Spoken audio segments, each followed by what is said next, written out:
नमस्कार दोस्तों, सुबह के 6 बज रहे हैं और मैं अपनी छत पे हूँ। देख रहे हैं का एनवायरनमेंट किस तरह का है। सुबह का मौसम काफ़ी अच्छा लगता है, तो काफ़ी अच्छा मौसम दिख रहा है। हवा धीरे धीरे बह रही है और काफ़ी अच्छा लग रहा है। तो आज मैं गीता पढ़ने वाला हूँ। गीता में हमने 139 पे पहुंच गए हैं। भगवान श्री कृष्ण अर्जुन को समझा रहे हैं कर्म के बारे में। कोई भी कर्म करो, बिना आसक्ति के बिना कर्म करो। भगवान श्री कृष्ण अर्जुन को ये बता रहे हैं। तो आसक्ति का मतलब होता है आलस्य। आलस्य को त्याग कर कर्म करना चाहिए, क्योंकि आलस्य कोई अगर रखेगा, मन में कुछ भावना रखेगा और अगर कर्म करेगा तो उसे उस कर्म का फल नहीं मिलेगा।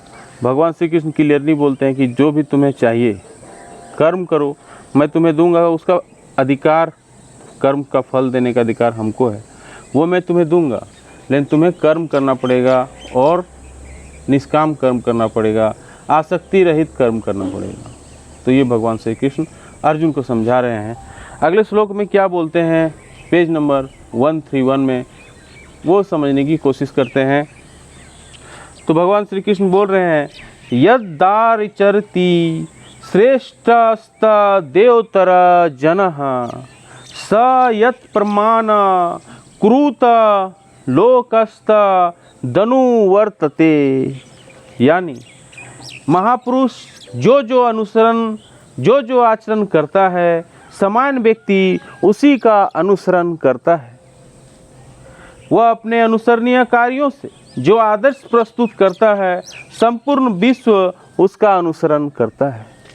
तो जो महापुरुष होते हैं, जो महात्मा होते हैं, वो जैसा आचरण करेंगे वही आचरण, वो सामान्य व्यक्ति भी वही आचरण करते हैं, उसी का अनुसरण करते हैं, उसी को फॉलो करते हैं। जो बड़े बड़े लोग करते हैं, जो बड़े बड़े संत महात्मा लोग करते हैं, उसी का जो फॉलो है सामान्य लोग करते हैं। वो अपने अनुसरणीय कार्यों से आदर्श प्रस्तुत करते हैं। जो महान लोग होते हैं वो अपने अनुसरणीय कार्य से एक आदर्श प्रस्तुत करते हैं। लोग उनसे इंस्पायर होते हैं, उसको फॉलो करते हैं। संपूर्ण विश्व उसका अनुसरण करता है।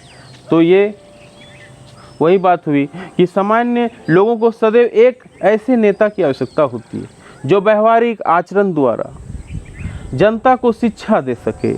यदि नेता स्वयं धूम्रपान करता है तो वह जनता भी धूम्रपान करना बंद करने की शिक्षा नहीं दे सकता। तो अगर जो लीडर होता है, अगर वो खुद स्मोकिंग करता है तो वो दूसरे को नहीं बोल सकता है कि तुम स्मोकिंग छोड़ दो। तो ऐसा नहीं हो सकता। चैतन्य महाप्रभु ने कहा है, शिक्षा देने के पूर्व शिक्षक को ठीक ठाक आचरण करना चाहिए। तो जो शिक्षक रहेगा, जो टीचर रहेगा, वो अगर उसे पहले शिक्षा देना है तो पहले उसको भी ठीक ठाक आचरण करना पड़ेगा। जो इस प्रकार की शिक्षा देता है वह आचार्य या आदर्श शिक्षक कहलाता है। जो इस तरह का देता है शिक्षा, वह आदर्श शिक्षक वही कहलाता है। अतः शिक्षक को चाहिए कि सामान्य जन को शिक्षा देने के लिए स्वयं शास्त्रीय सिद्धांतों का पालन करे। शास्त्रीय सिद्धांतों का पालन करना चाहिए ऐसे टीचरों को। कोई भी शिक्षक प्राचीन प्रमाणिक ग्रंथों के नियमों के विपरीत कोई नियम नहीं बना सकता। तो प्राचीन ग्रंथों के विपरीत कोई भी नियम नहीं बना सकता। मनु संहिता जैसे प्रमाणिक ग्रंथ मानव समाज के लिए अनुसरणीय आदर्श ग्रंथ हैं। अतः नेता का उपदेश ऐसे आदर्श शास्त्रों के नियमों पर आधारित होना चाहिए। तो मनु शास्त्र जो है, जिसके में कुछ नियम बताए गए हैं, उस नियम के हिसाब से लीडर को उस ग्रंथ को, उस बुक को फॉलो करना चाहिए। जो व्यक्ति अपने उन्नति चाहता है उसे महान शिक्षकों द्वारा अभ्यास किए जाने वाले आदर्श नियमों का पालन करना चाहिए। और जो व्यक्ति अपना चाहता है कि मेरा उद्धार हो, तो ऐसे लोगों को, ऐसे आदर्शों के, ऐसे लीडर्स को फॉलो करना चाहिए। श्रीमद् भागवत भी इसकी पुष्टि करता है कि मनुष्य को महान भक्तों के पद चिन्हों का अनुसरण करना चाहिए और आध्यात्मिक बोध के पद के प्रगति का यही साधन होता है। तो जो भी महान पुरुष बने हैं वो महापुरुष के पद चिन्हों पे उन्हें चलना चाहिए। जो लीडर्स, बड़े बड़े लीडर्स चले हैं, उन्हीं के रास्तों पे उनको चलना चाहिए, तभी उन्हें सफलता प्राप्त होगी। चाहे राजा हो, चाहे राज्य हो, प्रशासनिक अधिकारी हो, चाहे पिता हो, चाहे शिक्षक हो, ये सब अबोध जनता के स्वाभाविक नेता माने जाते हैं। तो जो शिक्षक होते हैं, जो टीचर होते हैं, जो पिता हैं, जो आध्यात्मिक गुरु हैं, जो बड़े बड़े ऑफिसर्स हैं, उन्हें लोग अपना आदर्श मानते हैं। इन सब को अपने आश्रितों के प्रति महान उत्तरदायित्व रहता है। तो जो भी इनके पर आश्रित रहते हैं, जो उनको फॉलो करते हैं, उनका महान उत्तरदायित्व रहता है। अतः इन्हें नैतिक तथा आध्यात्मिक संहिता संबंधी आदर्श ग्रंथों से सुपरिचित होना चाहिए। तो उन्हें जो ग्रंथ हैं, जो मनुष्य संहिता जो बताए गए, उस तरह के ग्रंथ से उन्हें भी उनको फॉलो करना चाहिए। ना मे पार्थास्ति कर्तव्य त्रिषु लोकेषु किश्चन नाना वात मावय वर्त एव च कर्मणि। यानी हे पृथापुत्र यानी अर्जुन, पृथा मने कुंती और पुत्र मने बेटा, तो कुंती पुत्र को बता रहे हैं, अर्जुन को बता रहे हैं, तीनों लोकों में मेरे लिए कोई भी कर्म नियत नहीं है। तीनों लोकों में, स्वर्ग लोक, पाताल लोक और समुद्र लोक, ये तीनों लोक में कर्म नियत नहीं है। कोई भी कर्म मुझे करने की ज़रूरत नहीं है। ना मुझे किसी वस्तु का अभाव है और ना ही भगवान को किसी चीज़ का अभाव है, और ना ही आवश्यकता ही है, और ना ही कोई चीज़ की आवश्यकता है, कोई चीज़ का रिक्वायरमेंट है। तो भी मैं नियत कर्म करने के लिए तत्पर रहता हूँ। मुझे कुछ भी नहीं चाहिए, फिर भी मैं अपना कर्म करते रहता हूँ। ये भगवान श्री कृष्ण अर्जुन को बता रहे हैं कि मुझे तो कुछ भी नहीं चाहिए, मेरे पास सब कुछ है, लेकिन फिर भी मैं अपना कर्म करते रहता हूँ। वैदिक साहित्य में भगवान का वर्णन इस प्रकार हुआ है, तमी श्राना परम महेश्वर त देवतानम परम चेय देवताम पति पतिनाम परम पस्ताद विदाम देव भुवे निश्चयम ना तस्य कार्यकरणम ना विद्यते ना तस्मा अधिक्ष दृश्यते पराशस्य शक्ति वर्धिता शुष्ट स्वाभाविक ज्ञान लक्ष्यव्याच। परमेश्वर समस्त नियंताओं के नियंता हैं और विभिन्न लोकपालकों में सबसे महान है। सभी उनके अधीन हैं। सारे जीव को परमेश्वर से ही विशिष्ट शक्ति प्राप्त होती है। जीव स्वयं श्रेष्ठ नहीं है, वे सभी देवताओं द्वारा पूज्य हैं और समस्त संचालकों के भी संचालक हैं। अतः वे समस्त भौतिक नेताओं तथा नियंताओं से बढ़कर हैं और सबों द्वारा आराध्य हैं। उनसे बढ़कर कोई नहीं है और वो समस्त कारणों के कारण है। तो ये श्लोक में ये बताया गया है कि भगवान सब कारणों के कारण है, पालन करता है, सबका मालिक वही है, उन्हें किसी चीज़ की ज़रूरत नहीं है, फिर भी भगवान अपना कर्म करते हैं। अब भगवान का कर्म का एग्जाम्पल, लाइव एग्जाम्पल है सूरज सुबह आ जाते हैं, अपना लाइट देके फिर सुबह चले जाते हैं, शाम को चले जाते हैं।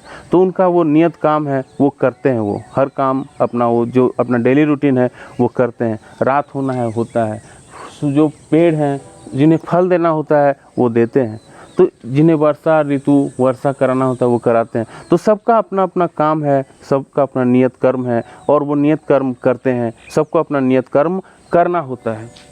उनका शारीरिक स्वरूप सामान्य जीव जैसा नहीं होता। उनके शरीर तथा आत्मा में कोई अंतर नहीं है, वे परम हैं। उनकी सारी इंद्रियां दिव्य हैं। उनकी कोई भी इंद्रियां अन्य किसी इंद्रियों का कार्य संपन्न कर सकती है। अतः ना तो कोई उनसे बढ़कर है, ना ही उनसे कोई तुल्य है। उनकी शक्तियाँ बहुरूपिणी हैं। फलतः उनके सारे कार्य प्राकृतिक अनुकर्म के अनुसार संपन्न हो जाते हैं। तो भगवान के सारे कार्य अपने हिसाब से संपन्न हो जाते हैं। उन्हें किसी चीज़ की ज़रूरत नहीं है, फिर भी वो अपना कर्म, नियत कर्म करते रहते हैं। क्योंकि भगवान में प्रत्येक वस्तु ऐश्वर्य से परिपूर्ण रहती है और पूर्ण सत्य से ओतप्रोत रहती है। तो भगवान ही सत्य है और हर चीज़ उनके पास है, सारा ऐश्वर्य उनके पास है। अतः उनके लिए कोई कर्तव्य करने की आवश्यकता नहीं रहती। जिसे अपने कर्म का फल पाना है उसके लिए कुछ ना कुछ कर्म नियत रहता है। जिसे कुछ अपना कर्म का फल पाना रहता है तो उसके कुछ न कुछ नियत कर्म उसका निर्धारित है। परंतु जो तीनों लोकों में कुछ भी प्राप्त करने की इच्छा नहीं रखता, उसके लिए निश्चय ही कोई कर्तव्य नहीं रहता। तो जिनके पास तीनों लोकों में वो चाहेगा कि हम कुछ नहीं करें, तो वो कोई भी कर्म नहीं करेगा, चुपचाप सोए रहेगा। तो वो बोलते हैं कि ऐसा कर्तव्य नहीं रहता। फिर भी क्षत्रिय के नायक के रूप में भगवान कृष्ण कुरुक्षेत्र की युद्ध भूमि में कार्यरत है। तो क्षत्रिय के रूप में भगवान भी वहाँ पे सारथी बन के भगवान अर्जुन का वहाँ पे हेल्प करने के लिए तैयार हैं। अपना जो कर्तव्य है वो निभाने के लिए तैयार बैठे हुए हैं। क्योंकि क्षत्रिय का धर्म है दीन दुखियों को आश्रय प्रदान करना। क्योंकि क्षत्रिय का जो धर्म है दीन दुखियों का, जो भी दीन है, जो भी गरीब हैं, उनका सेवा करना। यद्यपि वो शास्त्रों के विधि विधानों का सर्वथा ऊपर है, फिर भी वे ऐसा कुछ नहीं करते जो शास्त्रों के विरुद्ध है। वो शास्त्रों से ऊपर है, शास्त्र से ऊपर है, लेकिन फिर भी ऐसा कुछ भगवान नहीं करते जो उनके विरुद्ध है, जो शास्त्र के विरुद्ध है। तो अगले श्लोक में भगवान क्या बोलते हैं, यदि हम न वर्तया जातु कर्मणा अंधृतता मम वर्तना वर्तते मनुष्य पार्थ सर्वशः। क्योंकि यदि मैं नियत कर्मों का सावधानी पूर्वक ना करूं तो हे पार्थ, यह निश्चित है कि सारे मनुष्य मेरे पद का ही अनुगमन करेंगे। यानी यदि मैं नियत कर्मों का सावधानी पूर्वक ना करूं, जो नियत कर्म है, जो हमारे जो डेली रूटीन है, अगर मैं उसे नहीं करूंगा तो हे पार्थ, मैंने पार्थ मतलब होता है अर्जुन, मतलब हे अर्जुन, यह निश्चित है, यह निश्चित हो जाएगा कि सारे मनुष्य, जितने भी मनुष्य हैं, मेरे पद का ही अनुगमन करेंगे, मुझे ही फॉलो करेंगे। और मैं अगर गलत रास्ते पे चलूँगा तो वो भी गलत रास्ते पे चलेंगे। आध्यात्मिक जीवन की उन्नति के लिए एवं सामाजिक शांति में संतुलन बनाए रखने के लिए कुछ परंपरागत कुलाचार हैं जो प्रत्येक सभ्य व्यक्ति के लिए होते हैं। कुछ कुलाचार हैं जिससे कुल की रक्षा होती है, कुछ नियम हैं जिसे मैं फॉलो करता हूँ, जो सभी व्यक्ति फॉलो करता है। ऐसे विधि विधान केवल बुद्ध जीवों के लिए है, भगवान श्री कृष्ण के लिए नहीं है। लेकिन क्योंकि वे धर्म की स्थापना के लिए अवतरित हुए हैं, अतः उन्हें निर्दिष्ट नियमों का पालन किया है। तो वो चूँकि धर्म की स्थापना के लिए आए हैं, इसीलिए कुछ उनके नियम हैं जो वो करते हैं। अन्यथा सामान्य व्यक्ति भी उन्हीं के पद चिन्हों का अनुसरण करते, क्योंकि कृष्ण परम प्रमाण है। कृष्ण चूँकि परम प्रमाण है, क्योंकि जो वो करेंगे लोग भी उन्हीं को फॉलो करेंगे। श्रीमद् भागवत से यह ज्ञात होता है कि श्री कृष्ण अपने घर में तथा बाहर गृहस्थित धर्म का आचरण करते रहते हैं।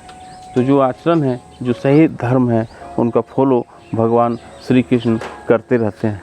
तो इस श्लोक से ये समझ में आता है कि भगवान श्री कृष्ण ये बताना चाह रहे हैं कि जो लीडर्स होते हैं, जो बड़े लोग होते हैं, जो बड़े ऑफिसर हैं, बड़े आदमी हैं, बड़े धर्म नेता हैं, बड़े टीचर हैं, बड़े फॉलोअर हैं, जो भी हैं, संत महात्मा जो भी हैं, उनका धर्म है कि वो ऐसे आचरण करें जिससे लोगों में एक पॉजिटिव एनर्जी आए, पॉजिटिव एटीट्यूड आए, पॉजिटिविटी आए। लोग ऐसा कुछ काम ना करें जिससे समाज को नुकसान हो, क्योंकि ये बड़े लोग ही, ये बड़े महात्मा, बड़े संत, बड़े टीचर, बड़े फॉलोअर, बड़े लीडर्स, बड़े एडमिनिस्ट्रेशन ऑफिसर जो भी हैं, अगर कोई ऐसा काम करते हैं जिससे कि लोगों में एक गलत मैसेज जाता है, तो वो बहुत बड़ा क्षति का काम करता है।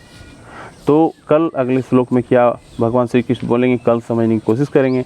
तब तक के लिए अगर वीडियो आपको अच्छी लगी हो तो लाइक, शेयर, सब्सक्राइब, कमेंट ज़रूर करें, क्योंकि आप लोग लाइक, सब्सक्राइब, कमेंट नहीं करते हैं, तो ज़रूर करें।